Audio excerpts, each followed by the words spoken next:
Good morning. Okay, so I apologize I didn't make an announcement this past week. I have been dealing with some BS within my workplace. Basically, some guy thought it would be okay to be super, dare I say it, in my opinion, basically sexist. And I'm not going to say his name because I don't believe in defaming people for, their own stupidity. Just because I think it's just ridiculous. But I don't want to get into that.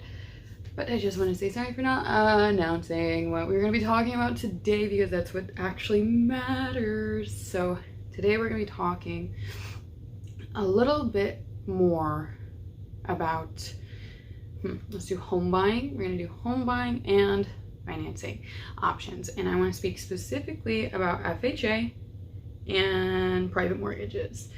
So some key differences is with FHA, you have basically requirements for like appraisals, surveys, inspections, they have a wide variety of pre-closing tasks that you have to do, including like clearing title and stuff.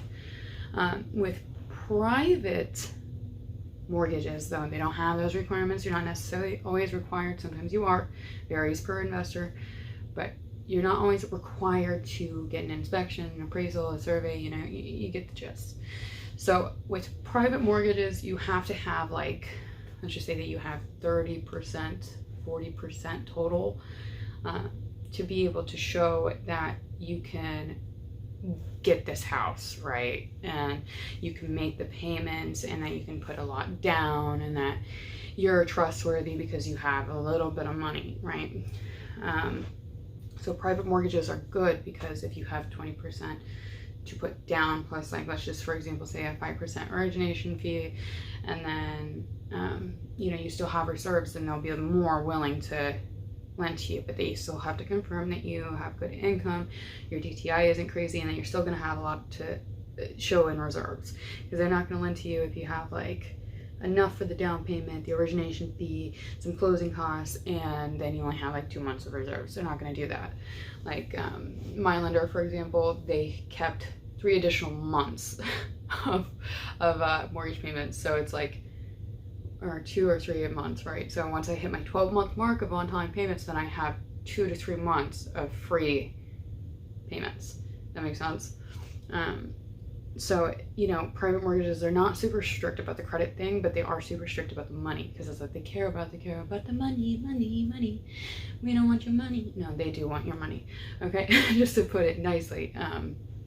So FHA, they require from 500 to 579, 5, 4, and 2 FICO scores. Mostly, some lenders use different FICO scores, which is so stupid. They should have to use the same exact one. I don't understand why they are allowed to do that. It's really dumb. But anyway, so FHA, right? They require from 500 to 579, 10% down. Okay, and that's not including your closing costs, your reserves, or anything. So it's just down payment. And then from 580 plus is 3.5%. So FHA is great because, they require all these pre-closing inspections, appraisals, surveys. For, first-time home buyers, it's amazing because then you have to basically show that the roof is going to be okay. Private mortgage, they're like, oh, you need to replace the roof? Okay, that's fine. We don't care. Is it leaking right now? Do you have a current leak? And with FHA, they have super competitive interest rates, right? So you can not only just get a down payment assistance, but you can also have a competitive interest rate. Private mortgages, they don't care. They don't care about who the heck has the most competitive interest rates at all. They're like 10% interest on that. You know what I'm saying? So that's what they're doing. And I love private mortgages because they help so many people, right? And the goal with these private mortgages is not to keep them for years. Okay, we call them in the industry band-aid loans. Okay, so basically what you do with these private mortgages is you go and you get the private mortgage. Let's say you put 20% down, so you don't have PMI. You're paying 10% interest, but you also have to take into consideration their origination fee is going to be about 5% plus maybe 500, maybe more. And that's just for an example from one of the experiences I've had with them. But you then go and you do whatever you need to do to the house, right? You go repair it, you go fix it, and then you go and you take a little happy butt over to like FHA or conventional, and you're like, hey, I want to refinance my house. And you can do like a cash out refinance, or you can just do like a refinance and be like, nope, I don't want any money. I just want the equity to stay there in my house for later. And yeah, so I don't know. If you're a first-time home buyer and like you have no experience with real estate, I really recommend like going the more traditional route. So like if we had to choose between an FHA or a private money mortgage, you know, I would choose FHA for a first-time home buyer. Now let's say that we're dealing with a buyer who has a little bit of experience, has somebody that is there in a mentor sense, or like a really good realtor, and they're having a hard time qualifying for every single different type of traditional mortgage out there, and they have money, they have good income. I would then bring up the fact of the Band-Aid loans, and I would just do that in a very like gentle sense, like, look at me, you don't have to do the private mortgage, but if you really need this house, if this is the house of your dreams and you want this house and you need a house, like you're about to be homeless, not because you don't have money, but because you need a house, and like something went wrong, maybe you got an eviction because you and the landlord didn't get along, and you're like, fuck that shit, I'm not dealing with the landlord, right? I don't care. Let's just say that you really need this house. Then I'd be like, yo, private mortgages, 20% down at least, and you just have to pay ridiculous interest for a little while. You have to pay a little bit of a ridiculous origination fee. You know, it's a really big hoop to jump through, but if you can get through it and you get a house and then you can refinance it within, you know, a year, 2 years, then okay, because this is how I see it, right? So with FHA, when you put such a little amount down, because you can put more, right? You can put 20% down, but let's say that you only put 10% or 3.5% to 10% down, or even less than 20%. FHA and any other lender under the sun, they're going to require you to more than likely get PMI. And PMI is a scam. It's a scam in my opinion.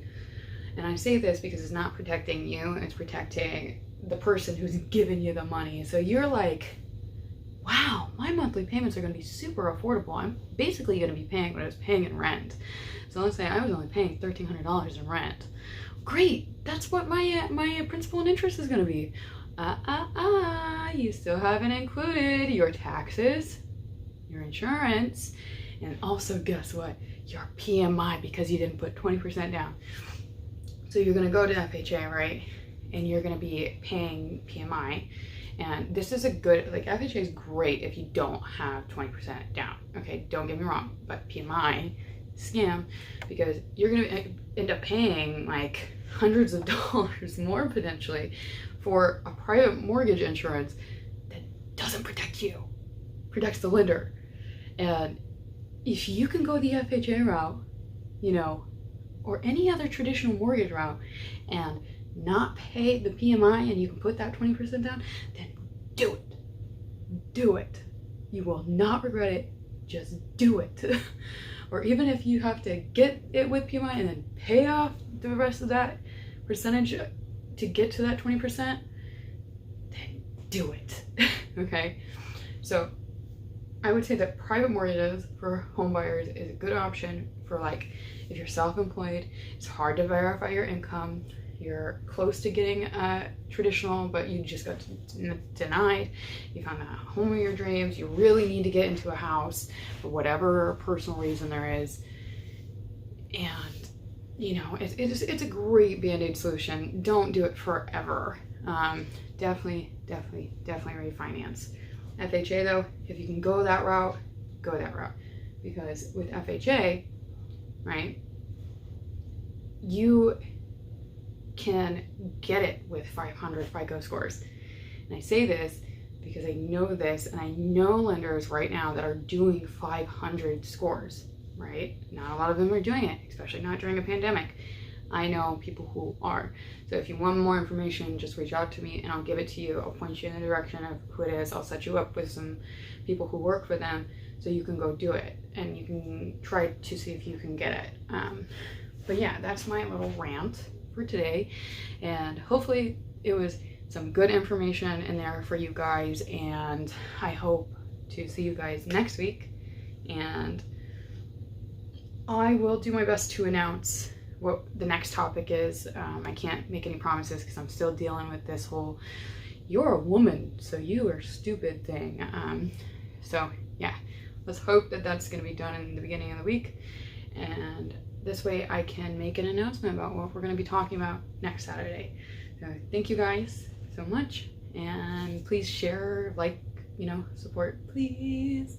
Your help is amazing, and I hope you guys have a wonderful weekend. If you need anything, reach out. It's completely free, and I answer all my messages. Okay, bye.